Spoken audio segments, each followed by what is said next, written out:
sexy, and I know that, you say this 1,000 times and people roll their eyes, but you really do have to know at least the basics of understanding those numbers.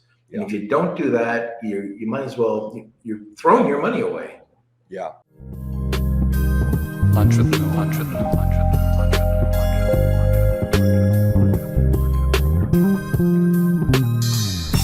Hey everyone, this is Norm Farrar, aka the Beard Guy here, and welcome to another Lunch with Norm, the e-commerce and Amazon FBA podcast. Today we're going to be discussing how to generate commission-free revenue on Amazon. We're also going to be discussing why do most e-commerce entrepreneurs fixate on gross revenue and neglect bottom line. I can never figure that one out. How do you grow a business while also taking a salary, and also how to maximize the value of your business to a potential acquirer. All right, welcome to another Lunch with Norm, the e-commerce and Amazon FBA podcast. Oh, sorry everybody. I'm in Texas today and my calendar didn't switch over, so I thought I had a little bit extra time here. But yeah, of course, we're running late, but just not this late usually. So today we're going to be discussing how to generate commission-free revenue on Amazon and more. Our guest is the founder of Rebate and most recently ZonViz. He started an Amazon store in 2013 selling in the sports and outdoor category, where he nearly grew the business to $5 million in annual revenue. In 2019, Brendon began building a SaaS product for Amazon sellers, and later expanding to influencer services with ZonViz. Today, first time guest. I can't believe that this is the first time he's coming on, but Brendon Fields. All right, so let's go over to a quick word from our sponsor and then we'll get into it. Facing cash flow challenges with your e-commerce business?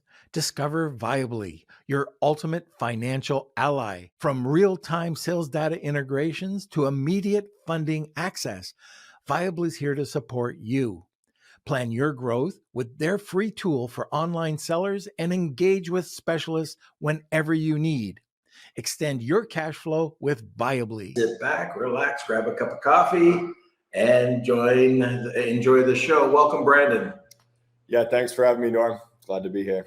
I always like, being about 15 minutes late for my own podcast. Yeah, no problem at all. It's give me a few minutes to prepare some extra notes. So. Okay. So yeah, it's interesting. First of all, I can't believe that this is the first time we actually have you on the podcast. I love what you're doing. We've been talking about a rebate for quite a long time, and now this is something new with the videos that you're doing. So I'd like to get into that. But first of all, the very first question that I've got is something that drives me absolutely crazy, especially when you go to these events and you start hearing, gurus talking about how much they make, top line, like all their top line revenue. Yeah. But nobody, like I know, like I talked to Kevin quite a bit, Kevin King, and this is another thing that drives him crazy. But your bottom line, that's what counts. I know Simon, he constantly is hitting us up with, remarks on that. But let's get into that. Why do you think that sellers, for the most part, are so involved with top line and not focused on their bottom line? Yeah, I think the reason is most aren't accountants, right? So I think it's very easy to see on sales reports how much sales you're doing in any given period of time. But it's not so easy to figure out what your true bottom line is, right? So speaking from my experience, right, I started selling right after college. I didn't know the first thing about accounting. I created a QuickBooks account. I didn't know how to do anything like at all in the QuickBooks account. And so really I would only know how I did at the end of the year when my accountant would prepare my stuff for my tax returns. That's when I would see how I was doing. And a lot of times I was not so impressed with that bottom line number. So I think that's a big part of it, right? I think sellers, may be very good at marketing, branding, doing a lot of stuff, but the actual task of, closing out your books at the end of every month and seeing how much you made that month, and then iterating on that and figuring out what is costing me a lot of money, where can I cut costs, improve efficiency, and make more money. I think a lot of sellers neglect that just because that's not their skill set, but eventually it catches up with you and you feel it. If you're not making money, then it gets hard to pay yourself and to place bigger orders for inventory. And so it's a challenge. Yeah. So I know that most people know what we're talking about, but just in case, what's the difference between your top line or your gross revenue and your bottom line or your net profit? Yeah, so gross revenue is just the total of all the sales you've done in any given period of time.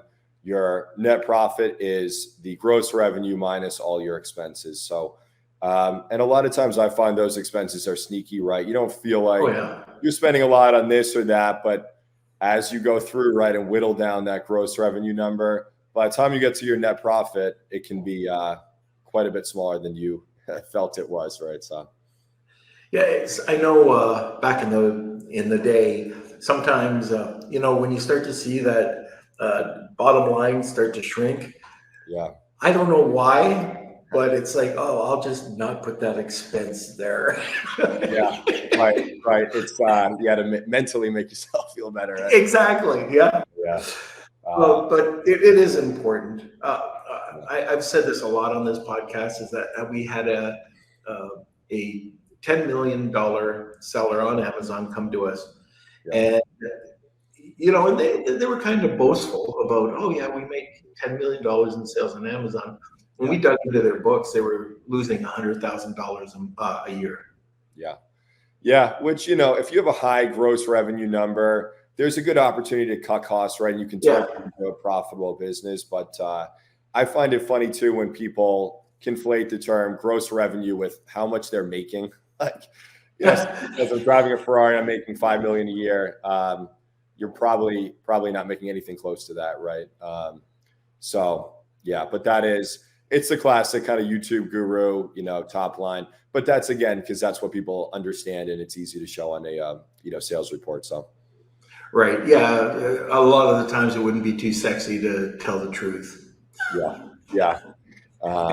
Yeah. But over time, right? Like, again, when I started, I was fixating on gross revenue like a lot of people. Yeah. But over time, right, you want things in your personal life. You want to buy a house. You want to, if you have kids, you need to send your kids to school and, all these things that are expensive. And then you got to eventually figure out a way to actually make money to make a real profit and pay yourself a salary. Yeah. And like one of the things that Simon said here, he said, revenue is vanity, profit is sanity. And if you start to work on that, then you can start, like if you're working on your bottom line and you understand the difference between the two, you can go back and you can see if you're making any profit, or if you can go back and negotiate, and there's 1,000 little things that you can do to improve what you're doing as long as you get into it. Yeah. But I know it's not sexy, and I know that, you say this 1,000 times and people roll their eyes, but you really do have to know at least the basics of understanding those numbers. Yeah. And if you don't do that, you might as well, you're throwing your money away. Yeah. Yeah, totally agree. I will say a word of caution. So it's kind of, at least in my experience, a two-step thing, right? So first step being you need to figure out accounting, at least to the extent that you can have a conversation with an actual accountant and you can follow what they're saying, right? Or you go a step further and actually, because accounting for an e-commerce business typically is not that complex, right? So you can get an accounting book and maybe take a course, right? And you can learn how to do basic accounting yourself. So the first step obviously is that, right? Learning accounting and learning how to figure out what is my actual net profit. The second step though is cutting costs. You have to do strategically, because the second mistake I made was once I figured out how to calculate net profit, I was vicious with cutting costs. And the mistake I made, one specific story, right? So I went to my suppliers. I said, we need a better price, right? Like on all the products, maybe we'll buy a little bit larger quantity, but we want a lower price per unit. And I was aggressively negotiating with everybody. And what ended up happening is we ended up getting crappy products, right? So eventually the suppliers gave in. They said, instead of, $10 for volleyball net, we'll offer this at $8, right? And I thought, I'm a master negotiator. I got a better price. Now my net profit's going to go up by X dollars. But as it turns out, oftentimes in China, they're protecting their margins too, right? So if you negotiate hard on price, you're just going to get a cheaper quality product. Right. Or you could say, hey, I'm going to cut advertising, right? And especially not like pay-per-click advertising, but like brand awareness campaigns or stuff that is a little bit of a longer play. And the following month, you have a larger net profit, but maybe 6 months, a year down the road, you see your revenue start to fall because you are not investing in long-term strategies, right? So you have to be pretty thoughtful with what you're cutting and whether or not that's going to benefit you in the short and long term. So, okay, very good. Now, the other thing, and this usually isn't taken into consideration when you first get into starting to sell on Amazon, and that's paying yourself. So being able to grow your business, even if it's just a minor amount, you have to pay yourself first before you do anything. You want to just expand on that? Yeah, right. So you definitely want to pay yourself first. It's a challenge, right? So like, and there's a book called Pay Yourself First. It's actually a great book. I recommend it. But the challenge is, right, if you're trying to grow your business, like one of the biggest fallacies, right, is that if you have a big growing business, at least on the surface, what would be considered a successful business, that you're able to take a large salary. And it's actually exactly the opposite of what usually turns out to be the case. So if your business is stable, right, so you're not growing, you're just stable, you probably have some free cash flow that does not need to be reinvested in the business to maintain it, right? If you are doubling in size every 6 months, that from a financial standpoint is actually a nightmare in a scenario where you probably may not be able to pay yourself anything, right?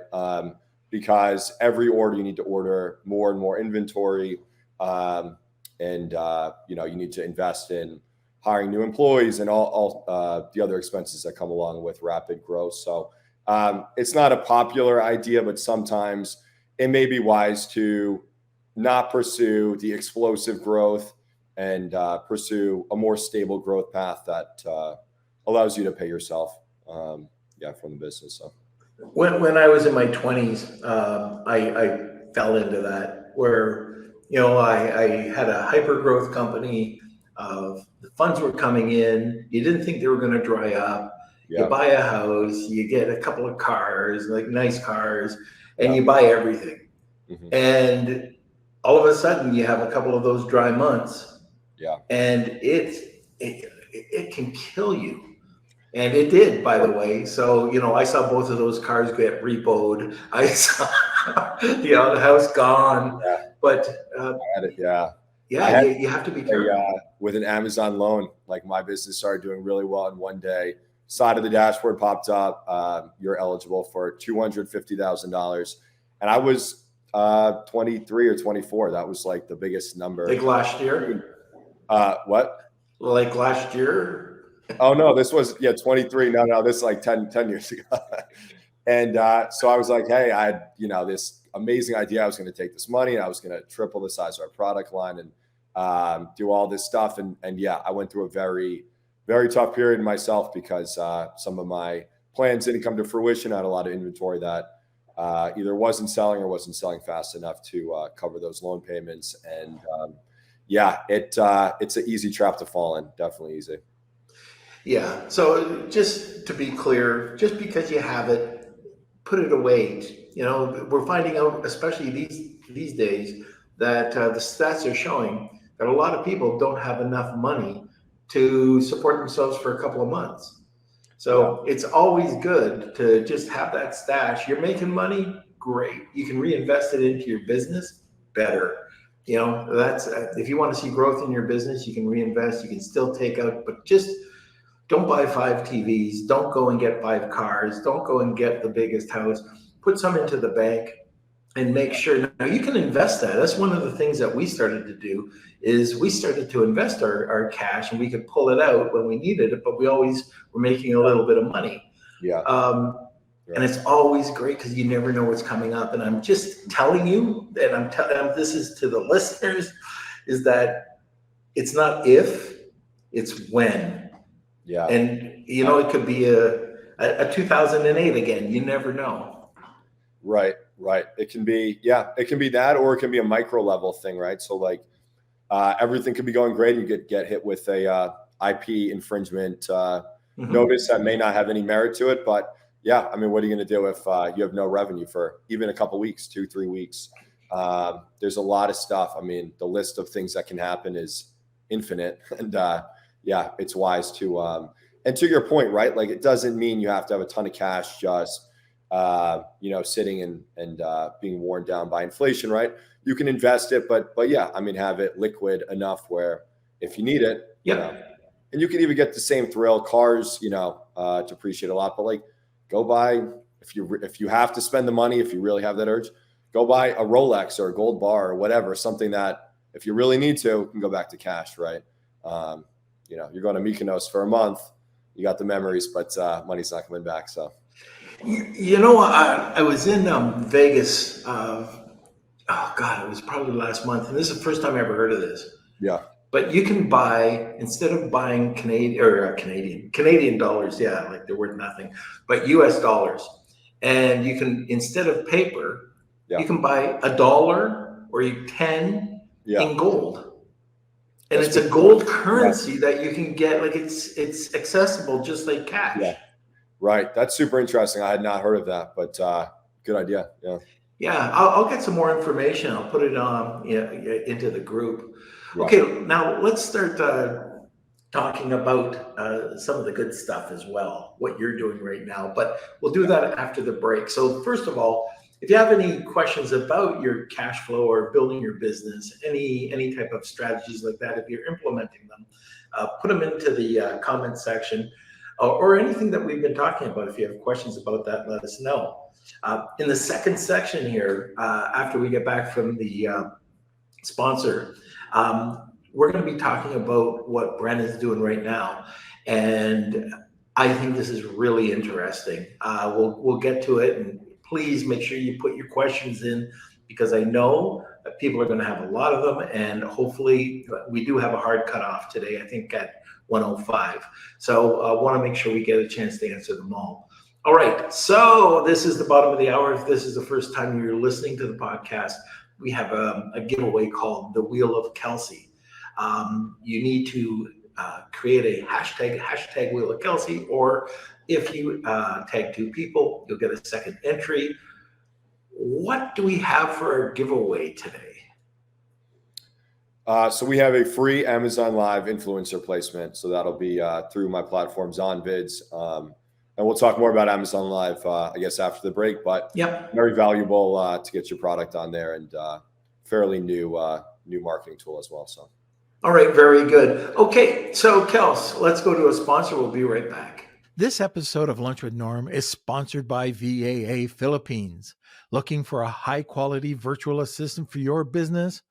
With the rigorous screening, intensive Amazon and Walmart training, and ongoing professional development, get the peace of mind with skilled and motivated virtual assistants for a long-term working relationship. Hire through VAA today, and now let's get back to the show.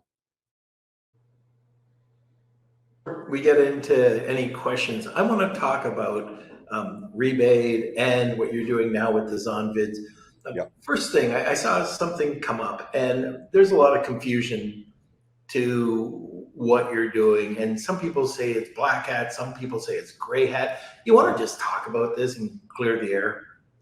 Yeah, it comes up all the time, really, since I started the platform. And then there was an event I'll talk about in a second that raised the issue back, in topic of conversation. But so just on a broad level, right? So third-party deal sites have existed as long as I've been selling Amazon. It's been about 10 years now. So I guess I can say names, right? So like Vipon has been around for a very long time. They do discounts, right? So off Amazon discounts to liquidate your inventory. At one point, those were very effective for product launches. Those became less effective over the years. So on rebate, we do that, and then we do rebates. What most people talk about when they question the legitimacy or the whether or not rebates are allowable within the seller code of conduct. So a few things, right? So Amazon has their own rebate program. It's available in Vendor Central, so most sellers are not seeing that, but rebates are used on Amazon by big companies and facilitated by a service that's offered on Amazon. So rebates right off of Amazon have been common for many years, right? I can say this, with 100% confidence, we've had not one time ever that we've had a seller tell us that they received a warning or were banned related to a rebate promotion they ran on rebate. Where people conflate what's allowed and what's not, right, is with the review stuff.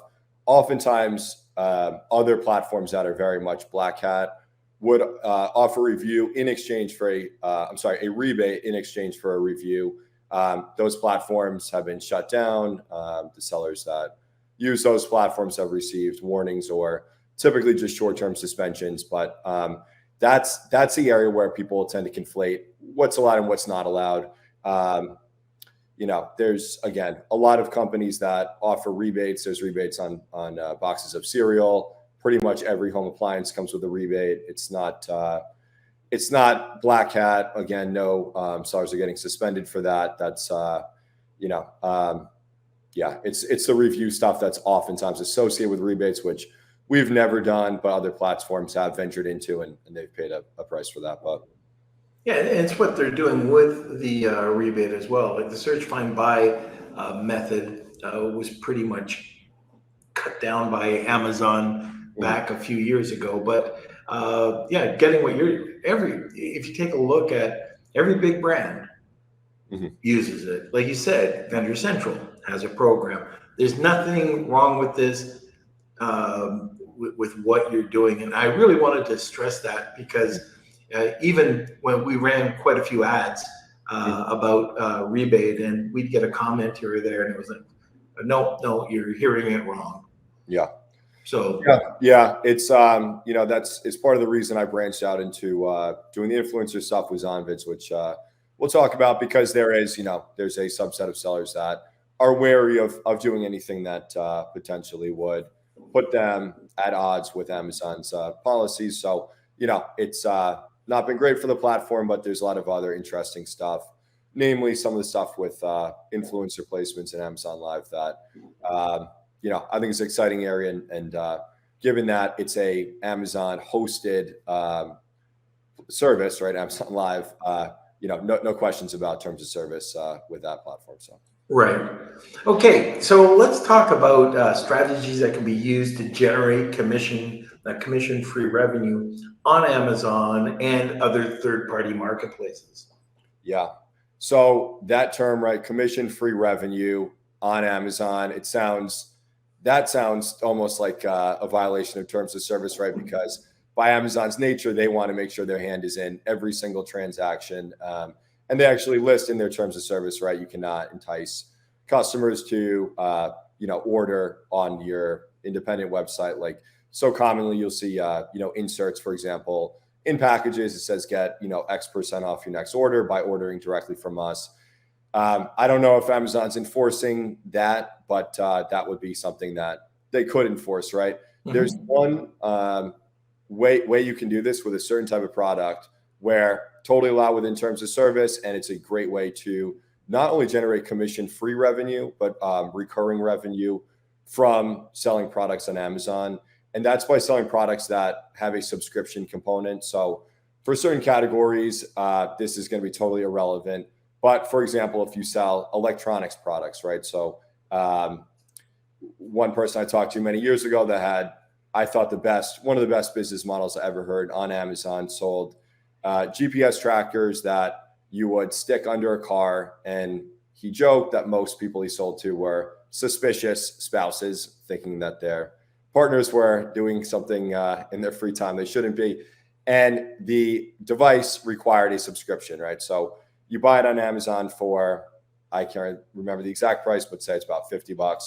That was roughly their break even. So they're just covering their costs in the hardware. But when you get the product to activate it, you need to subscribe to the service, which was maybe $10 or $20 a month.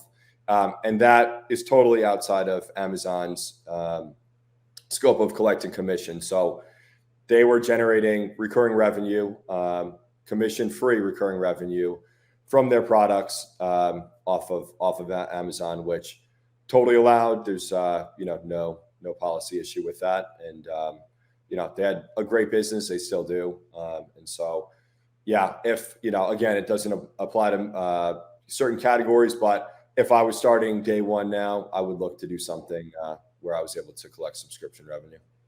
Right. And I didn't know that you could do that. I thought you'd have to use their subscribe and save version. So subscribe and save is for recurring delivery. So if you want to buy, I have subscribe and save for the coffee I'm drinking right now. It's boxed coffee. It's delivered once a month. That's for a recurring delivery of a product. If it's a service, like for example, the electronic tracking service of this product, Amazon has no way to facilitate that. That's totally okay. I see what you're saying. Yeah. And just a note, Yeah. if you do have to have a subscription, so I bought something on Amazon about 3 or 4 months ago, and I thought it was $99 or $79. I thought, this is cool, very good. Yeah. I didn't know that you needed to have a $99 a month subscription to it. I was so ticked at it. I very rarely do this, but I gave it a 1-star review, sent it back, and I think that was the first 1-star in about 3 or 4 years I've ever written. But the guy that I'm speaking about that has this business on the subscription product, they go to great lengths. All over their listing says subscription required, post-purchase required, because they don't shoppers don't like when they buy a product and then realize that there's actually an additional recurring cost. So that's the product you bought. They probably should have been more clear. A little bit. Yeah. All right. So, let's talk about why should businesses start on a day one with a goal of selling their business. So we're getting a little bit off of this, but I want to kind of go back. And I think that using these types of services can help businesses with their growth and get these extra multiples that they need. Yeah, right. So the idea of starting your business with, the plan of selling it, it's even if that never comes to fruition, and you may have the option to sell your business, but you may determine based on the multiple that it's not even worth doing so. But the exercise of doing that will make sure that you have your books, very clean from day one, because that's kind of a prerequisite to selling a business. Is a potential acquirer needs to be able to look at your QuickBooks or whatever accounting software you're using and see with a certain degree of confidence what the financial performance of the business is. So back to what we started with, right? That exercise of having good, clean books that are closed out every month allows you to iterate and make changes on a month-by-month basis that contributes to a good, strong monthly net profit. And by doing that, you also make yourself attractive to an acquirer, and then tying it all together. If the acquirer sees that you have, commission-free revenue or subscription revenue, right? So like if you're selling a business, part of the reason that software or SaaS is so much more valuable than other businesses is because if you're selling products, you're performing on a month-by-month basis, right? Next month, you got to sell, a certain number of products to cover your costs, and you hope to sell, much more than that. Subscription, everybody knows with subscription, especially on the lower cost subscriptions, people subscribe even if they don't use it for a little while. They tend to keep the subscription at least until they realize they're not using it. So to the acquirer, they know, if you have, $250,000 in subscription revenue last month, if I buy it, at least I know probably next month, I'm going to roughly have this amount of revenue. You still have to upkeep whatever service or platform that you're buying to maintain that. But, that all contributes, right, is consistency of revenue. So. Right. Okay. Let's talk a little bit about the two companies that you have, Rebate and Zonvid. How can the average Amazon seller work with the company and get results? Work with, you're saying, a software company? Yeah. Yeah. I mean, you have to. It's unique to every brand, right? So, one brand may find a lot of value from a specific platform, whereas another brand, it just may not provide that much value. I do think with, and I'll focus, I guess, on Zonvid's from here. I think with Zonvid's, most products are going to benefit from an influencer placement. The specific influencer may vary quite a bit depending on the type of product, but yeah, getting that on Amazon exposure, I think is valuable to pretty much every brand. So, yeah. Now, are you talking about just videos, influencer videos that they post on their own platform? Are you talking about going on to Amazon Live? Yeah. What's working? Yeah. So Amazon Live financially is the best option for sellers, and here's the reason why. So you have an influencer that say is a celebrity, and maybe they charge, this would be on the very high end, but $10,000 to make a 60-second video about a product and post to Instagram, right? That same exact video, 60-second spot on Amazon Live, they may charge $2,500, right? And so we get asked a lot of times by brands, why is the same duration video, which is the same effort to the influencer, a fraction of the price on Amazon Live? And the answer is commission. So Amazon Live is an offshoot of the Associates program. So the creators on Amazon Live know they're going to get commission paid for by Amazon for every unit of the product they sell. So from the brand's perspective, essentially Amazon is subsidizing the placement costs because, again, the influencers know, the flat rate fee we're charging the brand, that's only part of, and a lot of times the minority of, what we're going to earn from making this video. So for that reason, Amazon Live is the best. And then also, if you're selling on Amazon, there's not a lot of friction going from Amazon Live, where the product is displayed in a carousel beneath the video frame, to the listing and buying it. Whereas on Instagram or YouTube or something, right, there's not a lot of friction, but there's an extra step as you're switching to a new platform. So, is there any way that you can use the referral program with this, or is that off the table? I don't think so. I know what you're talking about. We've had sellers ask and try, and I don't actually. Oh, and I do know the answer to this. You cannot, because the way influencers link their products in Amazon Live, they can only do it by ASIN. They can't do it by a unique URL. So no, you can't get the referral that's paid by Amazon. Yeah. So are you able to, I know with TikTok, there's no problems to do this, but with Amazon, if you're going on Amazon Live, can you piece out, if a seller came to you and said, hey, I'm interested in using this content in my social media. Yeah. Then you could use the brand referral program, but how do you do that? Or do you allow that at all? Yeah, so that's a great question. So it's on an influencer by influencer basis. So on Zonvids, it'll either say includes content usage rights, or it'll have an option typically to buy them. And so usually it depends on the influencer, but usually it's a couple $100 to get those. Yeah, that's reasonable. Very reasonable. Yeah, it's very reasonable. If it's a bigger influencer, maybe you're looking at $400 or $500, but it's not a lot of money, because generally speaking, you're actually kind of doing them a service, because now you have a brand putting ad dollars behind an influencer, which just gets their face out there. So, yeah, I would always encourage that. That and UGC, which we could talk about as well. But yeah, getting real users or influencers to create content, and then in addition to them posting it, you being able to use that in a Facebook ad or something else is highly valuable. So.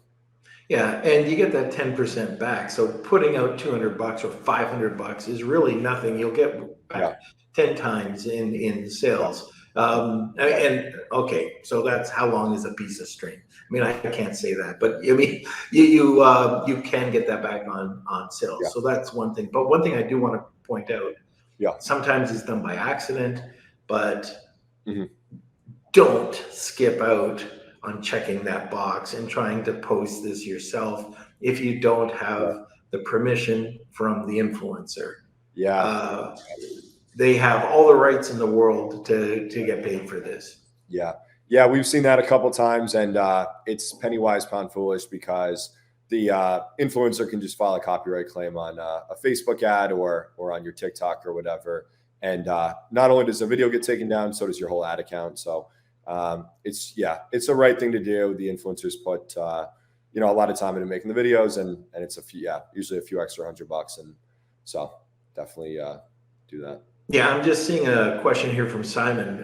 Can you repurpose the UGC? Who owns the rights? You or the influencer? And yeah, we just got into that, but there are variables here. That's actually a grert question. So, and I have a distinction on that. So, influencer videos on ZonVids, the content usage rights are not by default included. Those are typically an add-on or occasionally included that'll show on the influencer profile. UGC, you do have the usage rights. So if you buy UGC video on ZonVids, there's no extra box to check or fee to pay. You have the usage rights for UGC. It's the influencers that have large followings that is a optional add-on. Yeah. And what is the typical cost for the UGC? Mm-hmm. UGC videos are about $80, $79 is like a 30-second UGC video, which it's really reasonable. And are there different types of variations that you can order? Yep. So you can order on the UGC side based on video styles. So you can do unboxing, you can do demonstration if your product has some feature that would be valuable to demonstrate to users. Setup if maybe your product requires assembly and there's some quirk in assembly that is helpful to show in video. And I think we have one or two more that are escaping me now. But so you have those styles, you have different durations, and then we have a couple additional add-ons with HD video quality and still images as well. So yeah, you can tailor it to what works for your product. And I know we're getting down on the time, but any best practices? So yeah, for UGC, one thing that comes to mind that I learned a long time ago is so most social media platforms like Instagram and TikTok, you have decay, right? So you post something, it's new, over time, eventually nobody sees it, right?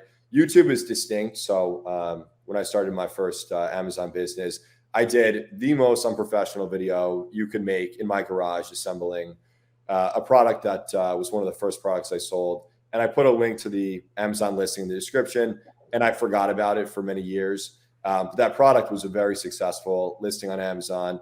And years later, I don't remember how, but I stumbled across it. It had almost 100,000 views. So, I don't know how many orders I got from that, but I probably got thousands of sales from one YouTube video that took me 2 hours to do in my garage. And the reason is YouTube doesn't have the decay, right? So if it's a, video showing how to assemble a product for certain keywords, that video is always going to show up more or less in the same position on YouTube. So it's a one-time investment of time or a small investment of money for a UGC video. Put it on YouTube, and with a link to your Amazon listing, you'll generate sales for as long as you have that listing. So. And for any Amazon sellers listening, and that's why it's very important to look at the date when you're looking for Amazon updates and who's teaching on the video, because you could be doing something from 2013, 2016. Oh, we'll talk about incentivized reviews. So let's get over to some of the questions. We got 3 questions. All right. So first question is from Rad. How about ZonVids for Walmart? Is that a thing? Yeah. So yes, we definitely do a lot of placements for Walmart listed products. Of course, Amazon Live, you cannot link off of Amazon. So Amazon Live is not an option for Walmart products, but you can certainly buy placements with influencers on TikTok, Instagram, or YouTube. And those tend to do well. I would say, again, if your product requires assembly or needs a little bit longer of a video, YouTube is definitely going to be the best place to have that content posted. If it's a shorter video for maybe a home goods product or fashion type product, then you're probably better off going with Instagram or TikTok. So. All right. Next All right. question. And going back to the subscription topic that we were talking about before, for a single purchase product such as like a bicycle pump, what could you add as a subscription option? A bicycle pump is going to be a challenging one to add a subscription to. I don't know if it can be done with a bicycle pump. You'd have to get pretty creative. It's not to say it couldn't be done. But yeah, something like that is going to be difficult. Anything that has any electrical part to it, like even in the broad definition of electronics, you can probably figure out a way to incorporate a subscription. And it's also worth noting too, a subscription doesn't have to be mandatory. So what I described before was a mandatory subscription. You get the product, and actually, Norm, like what you described, the product you bought doesn't work without a subscription. You can have a optional subscription for some premium feature or something that some customers may be interested in, whereas others can still use the product without a subscription. But yeah, a bicycle pump. I don't know if off the top of my head I can think of how to convert that to. I was at a conference last weekend, and one of the people that were there had kitchen products. Yeah, and they had a subscription from a top chef in Montreal, and they had a subscription to that. I thought it was pretty interesting.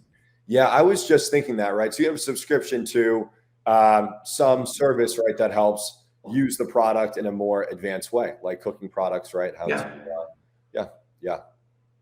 All right, I think we got one more.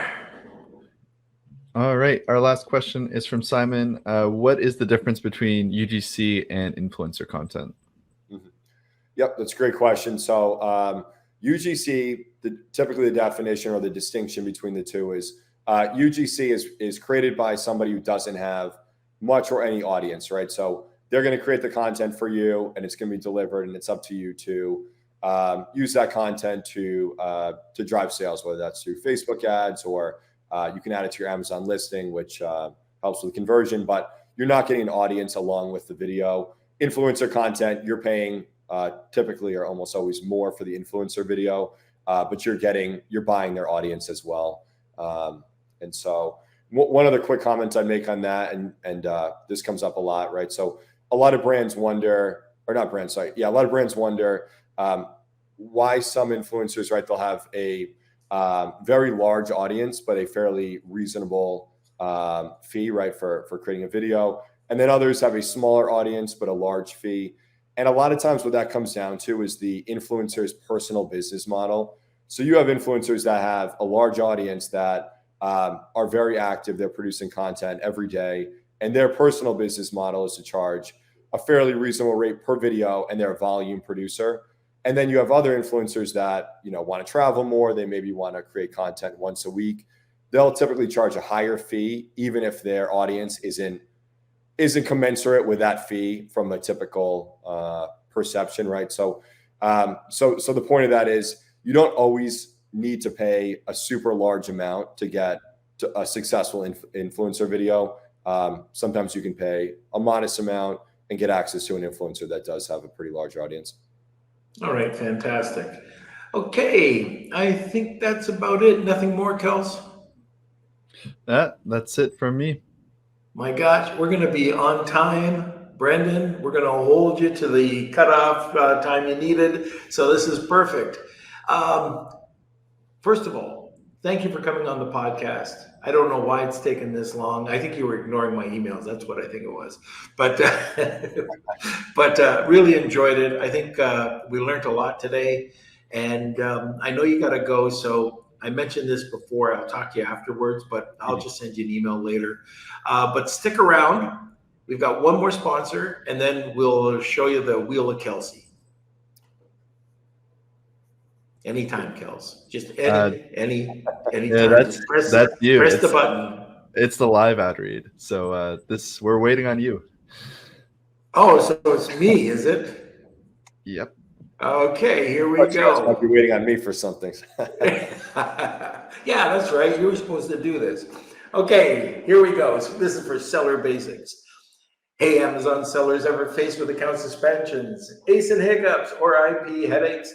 Introducing Seller Basics, your Amazon account guardian. With just $99 a month, Seller Basics offers a dedicated team to shield your business from these challenges. Plus, this membership offers free legal consultations from seasoned e-com attorneys. No long-term contracts, cancel with just a month's notice. View Seller Basics as your account health plan. Check it out at sellerbasics.com. And now, here we go. We have to have a disclaimer. Seller Basics isn't an insurer or a law firm. Consultations come from independent firms. Results may vary. Membership needed before events leading to the claims, and terms apply. There we go. Now, Kelsey, don't be so rude. It's time for the Wheel of Kelsey.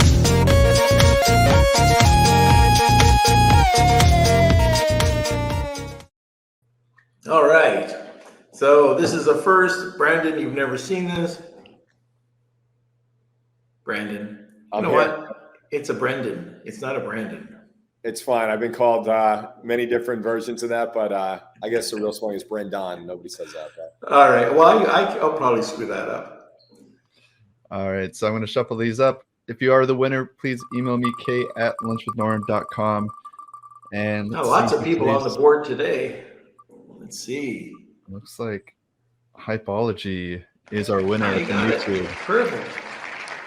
So if you could please email me, k@lunchwithnorm.com. We will set you up, and congratulations. All right. So let's have your contact information. How can people get working with Zonvid? Yeah, so Zonvids, it's free to sign up, and you can start creating a campaign, see the influencers that are available. It's all based on category and type of video. So you'll see unique influencers again, based on your brand's category. And you can create a campaign instantly, and usually depends on the influencer, but you're looking at about 2 to 4 weeks to get your product on Amazon Live. And it's a great program. It reminds me a lot of pay-per-click in the early days of that, 2015, 16. So like all these new programs, there's a lot of value in them early, and as more and more sellers flood in, the value starts to lessen. But it's I would encourage whether or not it's through Zonvids or through another means, definitely sellers and brands should take a hard look at Amazon Live, because great opportunity. All right. Fantastic. Well, thank you so much. Want more great information? Don't forget to subscribe by clicking here. Also, if you want to check out our latest podcasts, click over here. Lunch with